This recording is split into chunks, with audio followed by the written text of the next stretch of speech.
Thackeray brand एकत्र आल्यावर महायुतीवर परिणाम होणार असं म्हटलेलं आहे वरुण सरदेसाई यांनी। मनसेसोबत युती होऊ नये म्हणून विरोधकांचे प्रयत्न सुरू असतील, ठाकरेंच्या शिवसेनेचे आमदार वरुण सरदेसाई यांचं विधान आहे।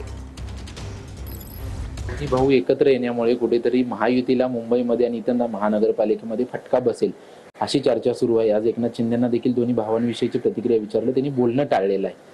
काय तुमचं यावरती म्हणणं आहे? नाही, नक्कीच होईल ना। शेवटी आज ठाकरे ब्रँड मुंबई असेल किंवा संपूर्ण महाराष्ट्रामध्ये हा सगळ्यात मोठा ब्रँड हे कोणच नाकारू शकत नाही। आणि त्यामुळे ठाकरे ब्रँड एकत्र आल्यानंतर त्याचा परिणाम हा भाजप, शिंदेसेना आणि सत्तेतलं अजितदादा गट आणि सत्तेतले सगळ्याच विरोधकांना त्याचा परिणाम होईल। मला वाटतं लहान पोरग सुद्धा सांगेल आणि म्हणून कुठेतरी आमची युती होऊ नये म्हणून सुद्धा यांचे प्रयत्न सुरू असतील कदाचित। धन्यवाद आमच्याशी बातचीत केल्याबद्दल। आपण पाहतोय की दोन्ही ठाकरे एकत्र येण्याविषयीच्या चर्चा सुरू आहेत आणि त्यावरती वरुण सरदेसाई यांनी देखील आपलं मत जे आहे ते व्यक्त केलेलं आहे। कॅमेरामन हरिनिकीसह निवृत्ती बाबर, TV9 मराठी।